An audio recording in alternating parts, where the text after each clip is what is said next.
Katharine, Duchess of Kent. We'll have a photograph, which would be nice, yeah? Fiercely proud of her roots. Her Royal Highness is, of course, a popular Yorkshire figure herself. And best known as the Royal at Wimbledon, whose kindness to runners-up won her millions of admirers.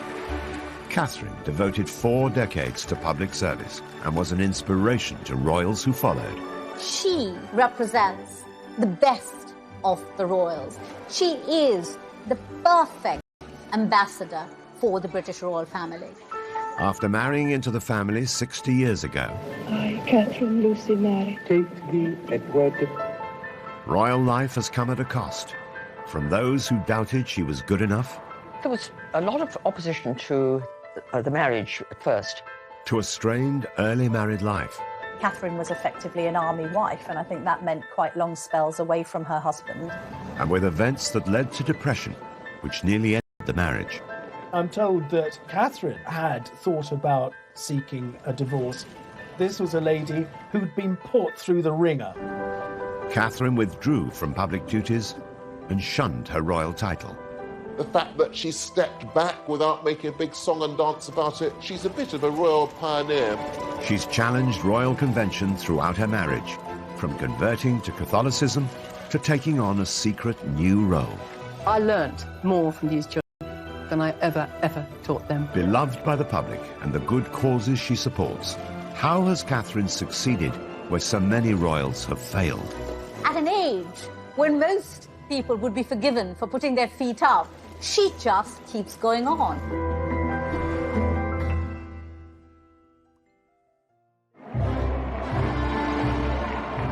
The 8th of June 1961, the wedding day of Prince Edward, the Duke of Kent, a dashing young soldier, with Katharine Worsley, the daughter of a Yorkshire aristocrat who was proud of her northern roots. Just having that wedding in 1961 at York Minster was a royal first. Nobody from the royal family had been married there in over 600 years. And this was very much a nod to Catherine's Yorkshire roots.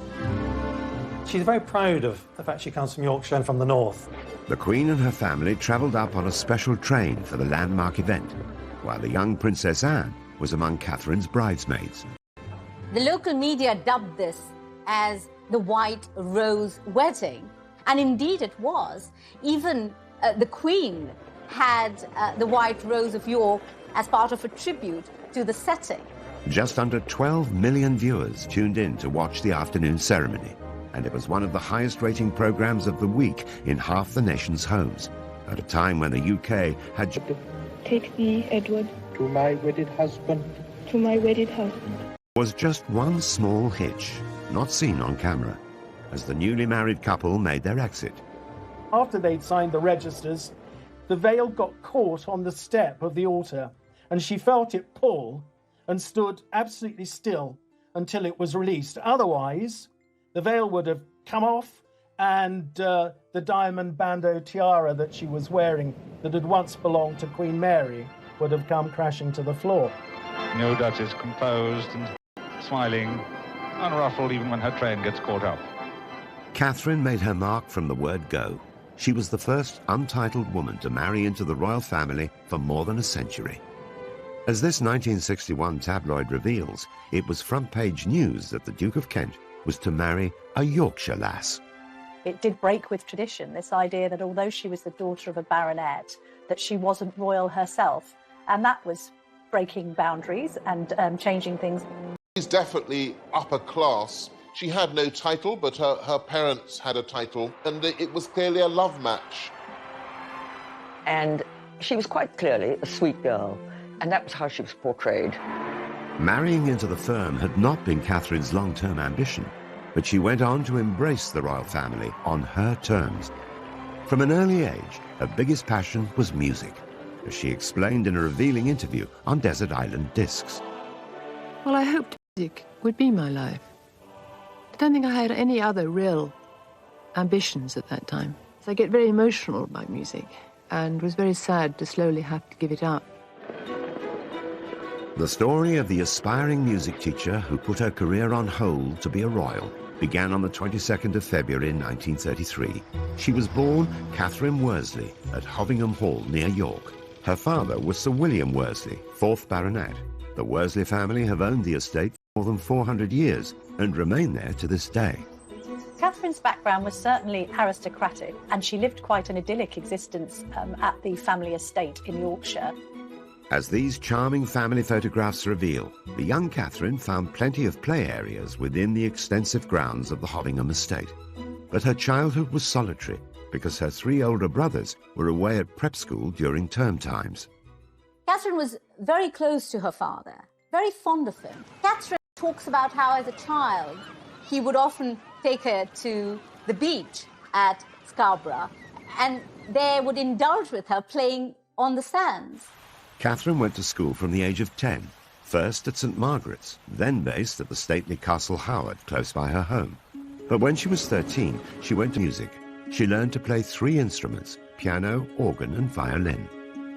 She hoped that music would be her life. She studied it until she was 25, and she absolutely adores it, even to this day. Another family photo shows Catherine in her 20s, glancing coyly to one side, showing signs of the shyness she'd carried throughout her life, and which she later described with characteristic modesty. Would you say you're quite a shy person? Yeah. Very, actually. It's my nature. It's the way I was born. By the 1950s, Catherine was living and working in London as a nursery assistant. She was also courting a war hero, Andrew Burnaby Atkins, awarded 2 military crosses for bravery in World War II. Andrew Burnaby Atkins, whom I knew slightly, was an incredibly glamorous figure, but the girls I knew who were keen on him, they all knew it was no good. They all said rather gloomily, he's after this blonde in Yorkshire. There was this sense, I think, that her mother wanted more for her than this military man. Some royal observers believe Catherine's mother persuaded her to end her courtship with Andrew so that she'd be free to marry the Duke of Kent. I think that Lady Worsley, once she knew the Duke of Kent was after Catherine, Prince Eddie was after Catherine, I think may well have put a bit of pressure on her, steered her in the direction of Prince Eddie. When the Duke of Kent came on the scene, that really put paid to any kind of chance that Andrew Burnaby Atkins would have had as a possible husband for Catherine. It's often reported that Catherine's parents arranged her first meeting with Edward by inviting him to lunch while his regiment was based nearby. But Catherine had already struck up a friendship with him. She herself has said that they met at a private party in London, and they became firm friends. And as a consequence of establishing a firm friendship, the Duke of Kent was a very frequent visitor to Hovingham Hall. Prince Edward was 20 years old and nearly 3 years younger than Catherine. The army officer was a sports fan with a passion for motor racing, and as the Queen's first cousin, Edward was then 8th in line to the throne. He was regarded as very glamorous, and as Duke of Kent in the 1950s, he was very, very eligible. You know, after Prince Philip, he was probably the best-known young male royal, so probably quite a catch. Catherine's mother had big ambitions for her daughter's relationship with Edward, but hadn't reckoned on his mother, the then Duchess of Kent, Princess Marina. She was so dubious about Catherine's suitability as a royal bride, it would take her 3 years to agree to their engagement. At first, particularly from Princess Marina. After all, when the Duke of Kent, Prince Eddie as he was then, when he first met Catherine, he certainly would have been thought too young to marry. Princess Marina was descended from Greek and Russian royalty and believed monarchy stood apart from everyone. She once described the young Queen Mother, Elizabeth Bowes-Lyon, an Earl's daughter, as a common little Scottish girl. Princess Marina wasn't totally sold on the idea of her son marrying the daughter of a local squire. There was one occasion when Edward was with his family and other members of the royal family at Sandringham, and Princess Marina absolutely forbade him to leave Sandringham to go up to Hovingham to see Katharine Worsley, and of course he totally ignored her and went. Under the Royal Marriages Act, the Queen's consent was required before any royal under the age of 25 could marry. The young couple waited for Edward to come of age, and even agreed to spend a year living apart.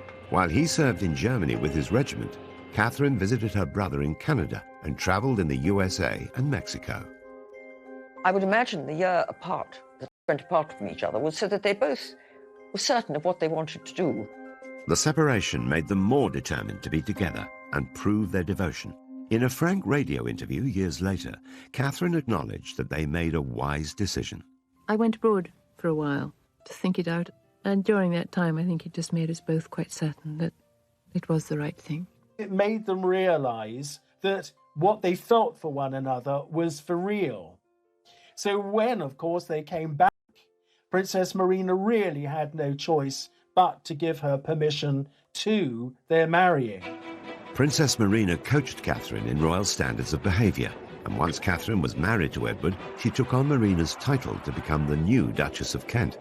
In Catherine's position, would any young woman be ready for the challenges of royal life?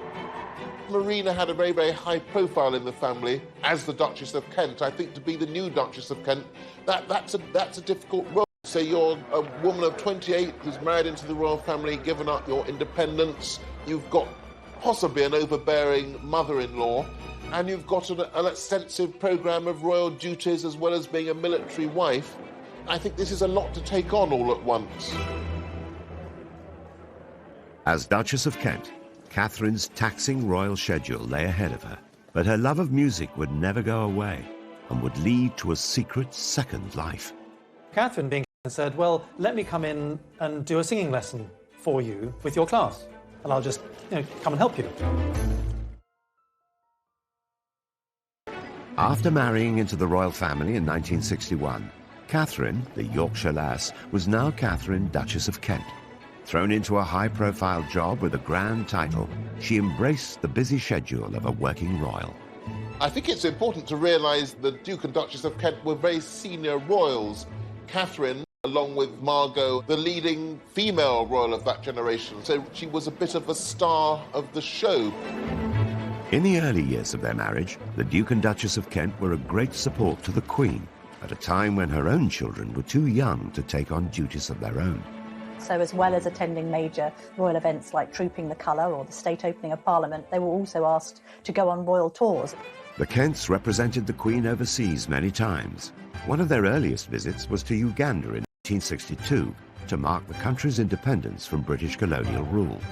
There's about 45 countries that go through that process in the first 30 years of the Queen's reign. Uganda, British Guyana, Barbados. This is a very important representative function.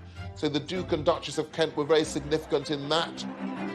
Catherine gave birth to their oldest son, George, a year after their marriage.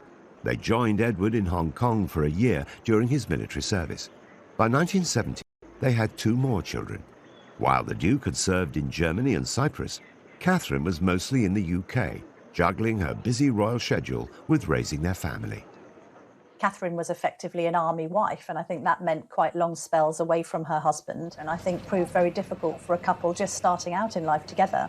I think if you marry somebody who's in the army with a serious career, you'll get to have periods of separation, and I suppose it does pall eventually, but I think it's probably, she would look back on that as quite an important time in her life. Catherine's time was filled with numerous public duties. Though she never overcame her shyness, she kept her common touch and felt right at home with everyday people. They said they didn't know what to do with themselves in the holidays. You don't have that problem, do you? Nice to see you all. The fact that she was always very cheerful looking and smiling, the fact that she was quite tactile with members of the public, I think really endeared her to the nation at the time. Catherine seemed to hit on the ideal formula for royal conduct. She'd be an inspiration to the royals who followed her example, like Princess Diana. They both understood what it meant coming from the outside and having to try and adjust to a very different way of life. As Diana was to achieve later in her charity work, Catherine kept the focus on the cause rather than herself. The earlier stage of her life, when she had a bigger public profile, it was about bringing the public profile to the charities. Catherine did this, Diana did this. Catherine never sought publicity for herself, but the media and the nation grew to admire her through the annual Wimbledon tennis tournament. Her husband has been president of the All England Club since 1969. She accompanied him for more than 3 decades and was soon invited to present awards. I always used to observe how humane she was in always comforting the loser and speaking directly and passionately to the person who hadn't won the trophy. Catherine's most famous moment of consolation came in 1993, when Jana Novotná was beaten in the women's singles tournament by Steffi Graf. As this famous TV coverage reveals, Novotná burst into tears during the presentation ceremony. The loser had to make do with some royal words of comfort from the Duchess of Kent. Catherine's embrace, watched by millions of viewers, revealed her to be one of the most demonstrative of royals. Although some people might have been surprised to the royal family just expressing a natural human emotion, for Catherine that was just the normal, natural thing to do, and it was very impressive. In a candid interview years later, Catherine was still modest about her hug with Jana Novotná. You put your arm around her, and well, that's what you do when people are crying. A lot of people at the time said, my word, a member of the royal family. We are quite normal people. We do hug people who cry. We don't say, there, don't stop crying, no. She told people that she was terrified to go onto centre court because of this innate shyness, and she couldn't quite believe that she had attracted a level of fame because of her role on that sporting occasion. Such was Catherine's shyness and modesty, few people knew at the time that she'd already supported another Wimbledon star, Martina Navratilova. The communist regime in her homeland of Czechoslovakia refused to let her family join her in London for the 1978 contest. We don't quite know what the Duchess did, but there were reports that weren't denied that she had lent a hand in making sure that Martina's mother could be there to witness her tennis skills on the court in Great Britain. What are your impressions now of this country and of this tournament so far? It's very nice here, but I'm very glad to see my daughter. Catherine stopped presenting trophies in 2001. There were also reports of her being displeased with the club after they reprimanded her for trying to bring a non-royal visitor into the royal box. In fact, she was trying to give a treat to the son of a London head teacher, Philip Lawrence, who'd been killed outside his school in a street attack that shocked the nation. Pupils and colleagues gathered today at the Roman Catholic school in London's Maida Vale and paid tribute to their head teacher, who was married with 4 children. Catherine became very friendly with Philip's widow and also with Philip's son, and she tried to get the son into the royal box, which seems rather heartless and rude. She did remain a tennis fan and continued to attend for years and years after that, but just in the stands with everybody else because she went along with friends. Catherine has often found herself going against the royal grain. And in 1993, a chance encounter would lead to a new secret life, and one that would finally allow her to share her love of music. She had met one of the classroom teachers from the Wansbeck Primary School, and this teacher was explaining to her how nervous the teacher was about teaching music. So Catherine, being Catherine, said, well, let me come in and do a singing lesson for you with your class, and I'll just come and help you. And so, for the next 13 years, Catherine commuted to Hull once a week to teach music in a primary school, and later at schools across the country. As this touching documentary reveals, her rapport with children is instant. What's your favourite pop group? Black Eyed Peas. Is it? Yours is that? What's yours? I like blue. You like blue? I think everybody likes blue. Westlife? Yeah. Everybody says that now. Catherine only brought cameras into schools when music education needed attention. Until then, she taught in secret, relying on staff discretion and using the name Mrs. Kent. Nicholas Robinson, her friend and a former head teacher, watched her at work. We travelled up on the train from King's Cross. She was in her tracksuit and trainers. And what really struck me was at the end of the 50 minutes, when she said, right, now children, it's time to finish. We've come to the end of our singing lesson. They all started saying, oh no, miss, please, can we sing that last song again? From my experience of singing, to have children saying, please, can we have another song after 50 minutes, was just really striking. One of the books I read, called Rhinoceros in the Classroom, said something very true, which is that a classroom is a room full of learners. I learnt more from these children than I ever taught them. She did it with the Queen's blessing, because I think both women understood that this is where Catherine's passion lay, and it wasn't going to interfere with any affairs of state or indeed family matters. The Queen has been so grateful for Catherine's contribution to the royal family, she gave her a special award. Catherine was given the Dame Grand Cross of the Victorian Order, which is in the monarch's personal gift. So I think the Queen has been quite close to Catherine and has been very keen to thank her for her service to the royal family through the decades. But Catherine was to pay a heavy price for her constant devotion to duty. The impact of these traumatic events meant that Catherine spiraled into very serious depression.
In 2002, whilst Catherine was teaching in Hull, she made a momentous decision, officially withdrawing from her royal duties. Thinking of it, I really will. Come the mid-90s, as it's now known, she doesn't make a big announcement and sing-song about it. By announcing that you're stepping back from something, you draw attention to yourself. So I think that what she did was much more dignified. Aged 69, after more than 40 years of loyal public service and now a career as a music teacher, Catherine's decision was fully supported by the royals. But she went a step further in her diversion from the royal path. Catherine did not want to use the title of Royal Highness. And this was Catherine making the point that her royal life was behind her. And therefore, because it was behind her, because she was marching to her own drum now, she didn't need the rank or the title. She wanted to be Catherine. The Duchess revealed this herself in the first interview she gave after giving up her royal title. I don't like being a public figure. I say that very humbly. Why not? It's my nature. It's the way I was born. I like doing things quietly behind the scenes, achieving things for children. It's the way some of us are built. Catherine had put her longing for privacy to one side in order to fulfill the role she'd taken on. But after 4 decades of royal duty, she found her moment to step away from the spotlight. Oh, lovely. She's not the kind of person who stands on ceremony. So I think asking to be released from that title, HRH, would be simply a genuine desire so that there would be no barriers between what she's trying to do and between her and ordinary people. It was an unusual move for a royal, but the Queen gave Catherine her blessing. It is quite significant to say to the Queen that you want to drop the use of your HRH status. There's quite a strong bond between the two women because they're of a similar age. The Queen 94, Catherine 88. And I think the Queen had admiration for the way that Catherine was quietly going about the business of trying to make life better for others. The Duchess's desire to step back from royal life led to unfavourable speculation in the media. She was branded a recluse. Catherine opened up about this in her heartfelt chat with Fiona Bruce. What do you make of that? I mind terribly. You mind terribly? I mind terribly. I mind so much because I'm not. I never was. I'm far too busy, Fiona. Teaching is a very full-time job. I travel to Manchester, I travel to Albury, I travel to London on a regular basis to various things. I look after my family, I cook for my husband. No, I'm not a recluse. That period where people said she had been a recluse, actually she was secretly teaching at a primary school in Hull. The decision to drop her HRH title wasn't the first time she sparked headlines. In 1994, the Duchess caused great controversy when she once again pushed the boundaries of royal protocol, converting to Catholicism. Those close to her say she still retains a genuine affection for the Church of England, but they say she's embarked on what they call a personal spiritual journey. It was very significant, largely, of course, because not since 1701, the Act of Settlement, had a member of the royal family become Catholic. The Duchess arrived for the private ceremony with her husband to the applause of waiting well-wishers.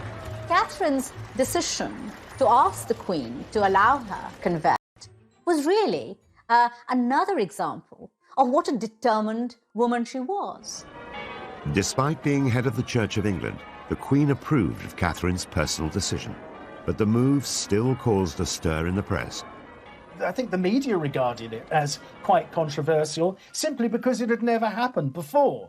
And this was at a time when, there'd been a lot of press coverage about the Duchess. Converting to Catholicism was a big step. She would not have done it in any kind of way to upset anyone else. It would have been a private matter for her. It's thought that Catherine had turned to Catholicism following tragic events that she faced as a mother. At the start, family life seemed almost idyllic.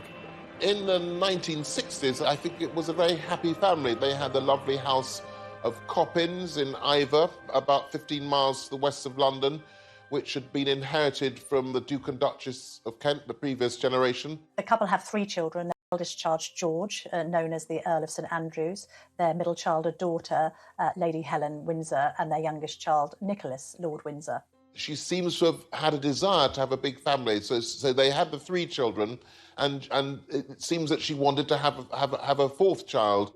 But the years that followed would be some of the worst of her life. Along with losing both of her parents, the dream of having more children ended in tragedy.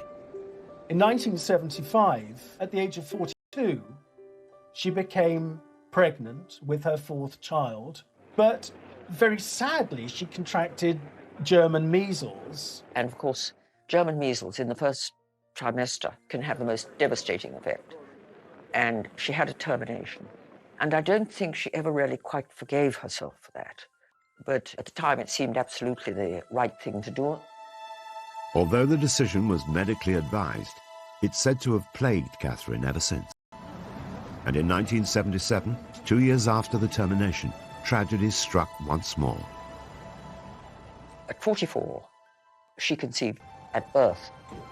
After 36 hours struggling to keep him alive, this baby died. And it devastated her. This triggered for Catherine the start of the most terrible period of depression, leading to being admitted to the King Edward VII Hospital. She was there in the hospital for 7 weeks. Catherine had hurled herself back into royal duty, which had serious consequences. Some said it was nervous exhaustion. Others talked about a nervous breakdown. Catherine, by her own admission, was suffering from depression at the time.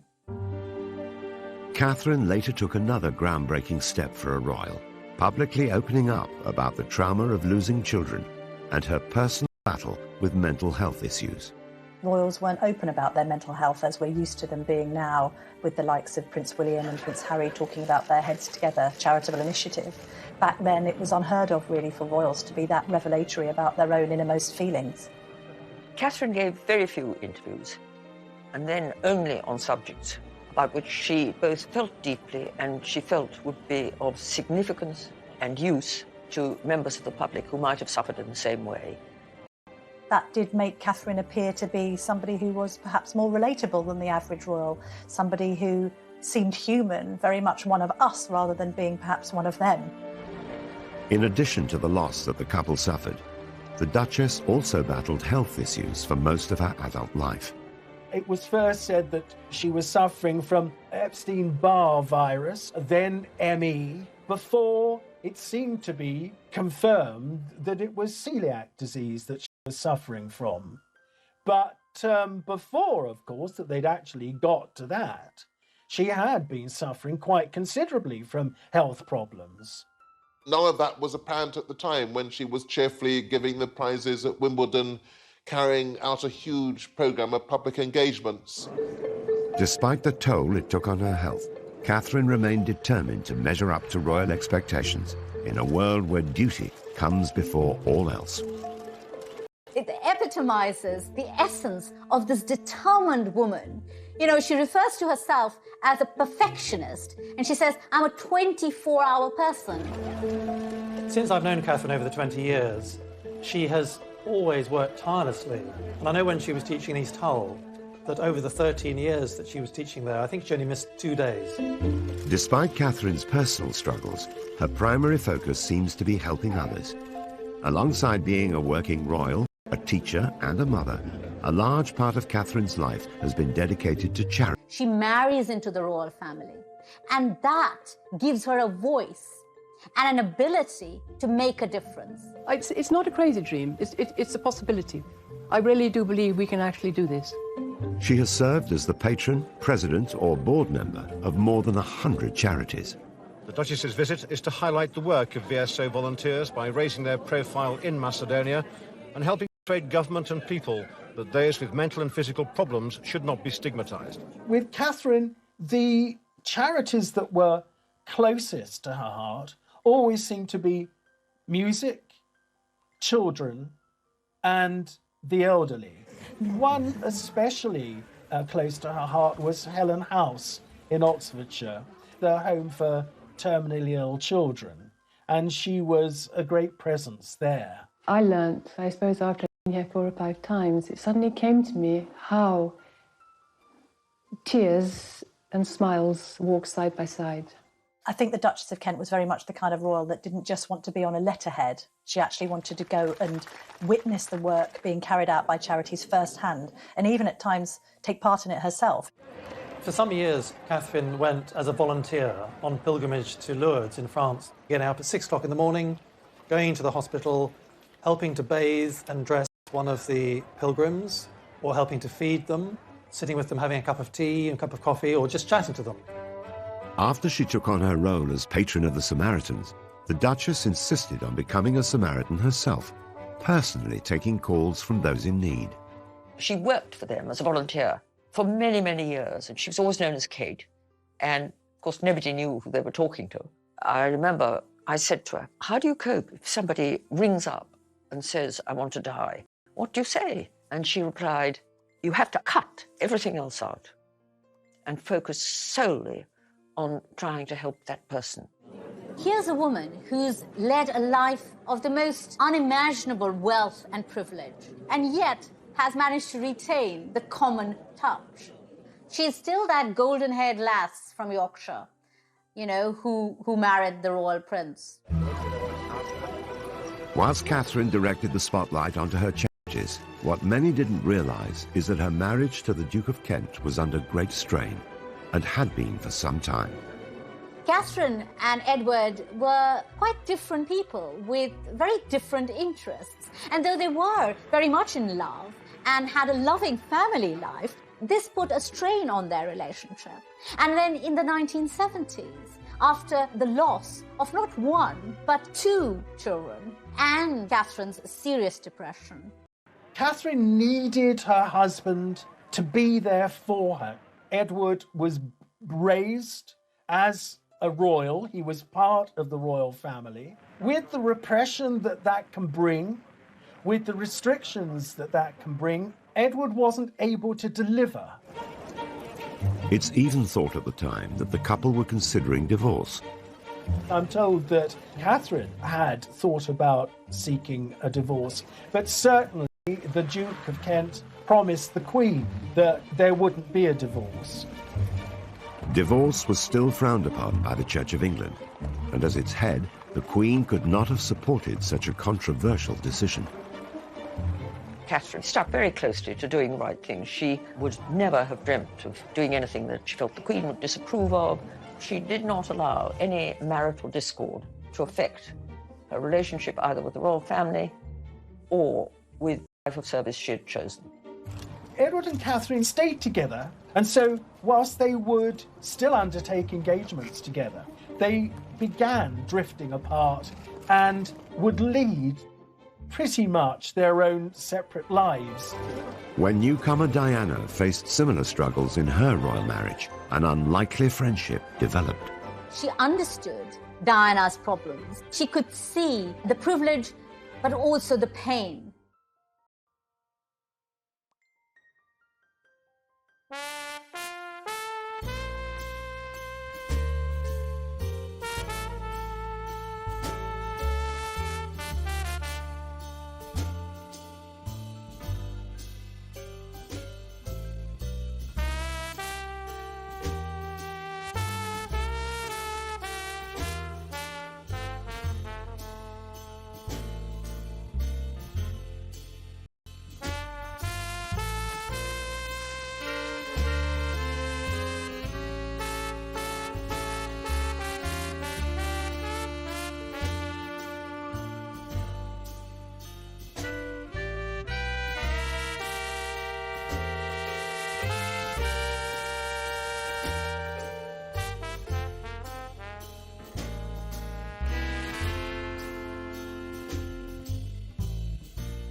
Throughout her royal life, the Duchess of Kent was tested by the unique demands of a royal relationship. Decades later, Princess Diana would experience many of the same struggles. You know, I think she could see a lot of herself in Diana. And later on, when they came to, reside together in Kensington Palace, they became very close friends. She advised Diana at critical moments of her life on how to handle the pressures in her marriage. Despite the age gap of almost 30 years, Catherine and Diana formed a unique friendship that lasted until Diana's death. Catherine and Princess Diana went through a certain number of the same experiences. They both suffered immense grief. They both found themselves isolated at times. They both had to overcome mental difficulties, and they both had that quality of warmth and empathy with people.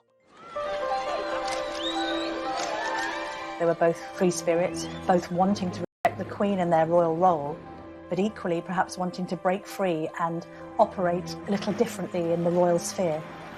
Catherine admitted in a media interview years later that she understood Diana's problems and sympathized with them because she could see the privilege but also the pain. And so I think Catherine did put an arm around Diana and try and help her through some very tough times.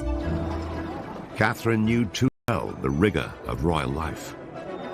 Now aged 88, with her royal duties and her HRH title behind her, Katharine, Duchess of Kent, seems to be living a life away from royal grandeur. And aside from the weddings of Harry and William, over the last 19 years, Katharine has rarely been seen in public. She's been able to pick and choose the few royal events that she attends, big weddings, occasionally trooping the colour, anything that's special for the Queen, with whom I think she has a close relationship. The Duke and Duchess of Kent are lucky enough to be grandparents to 10 children, so that must be a rather lovely phase in life that she's able to spend time with the grandchildren.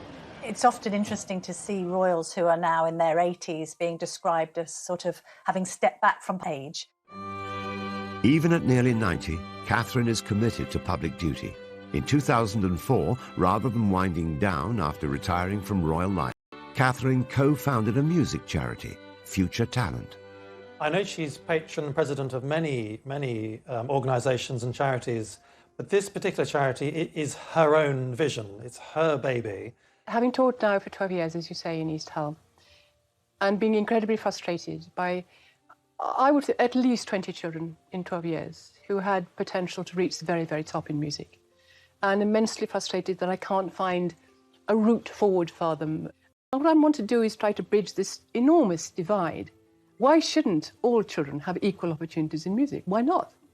That's what Future Talent wants to do. It was this attempt to harness the power of music and trying to inspire confidence in youngsters. And I think that reflects her own experience, somebody who loved music but was intrinsically a shy person, being put in a position because of her marriage where she had to face the public and do so with a degree of confidence that perhaps she was given by her own musical performances and her love for music in general.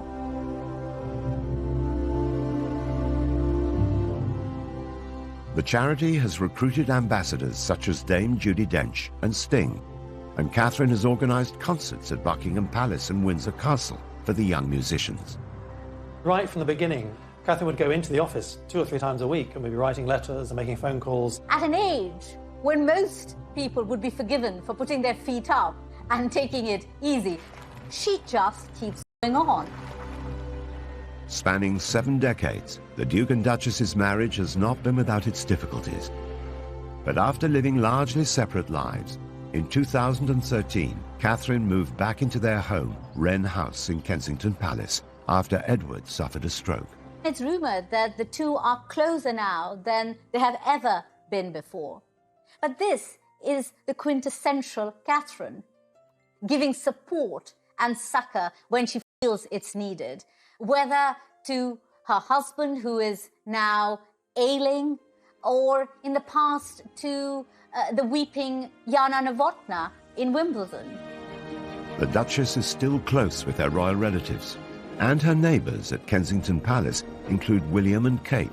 It's a family community, so that's rather lovely that they're still integral members of the royal family. I'm sure that occasionally they would see the Queen. Katharine Worsley married into the royal family against all the odds, and has not only survived, but has lived royal life on her own terms. She's transformed what it means to be a royal, the fact that she became a Catholic, which is a song and dance about it, the fact that she taught quietly in a school. I don't think we have any examples of any other royals that have been able to be that free-spirited and independently minded, while at the same time remaining within the royal fold and not offending anyone by their own desire to do things a little differently. The Duchess has proved that you don't need to do everything the conventional way to lead a life devoted to public service. She has spent most of her life trying to help other people, and that service is what the monarchy is about. Katharine seemed somehow to puncture the barrier which some people feel it was between them and other royals, and in terms of her public life has never really put a foot wrong, whatever may have been going on in private. So yes, she's a bit of a royal pioneer.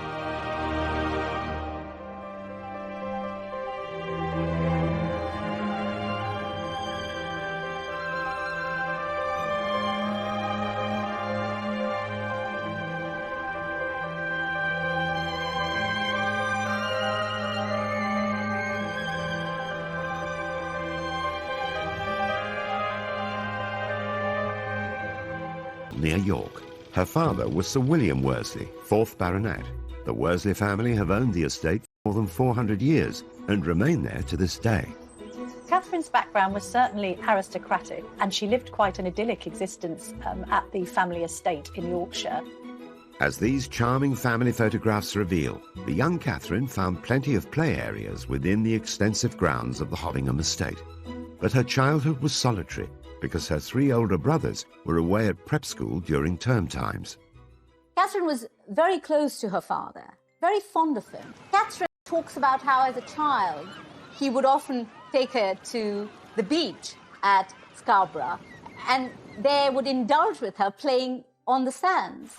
Catherine went to school from the age of 10, first at St Margaret's, then based at the stately Castle Howard, close by her home. But when she was 13, she went to music. She learned to play 3 instruments, piano, organ,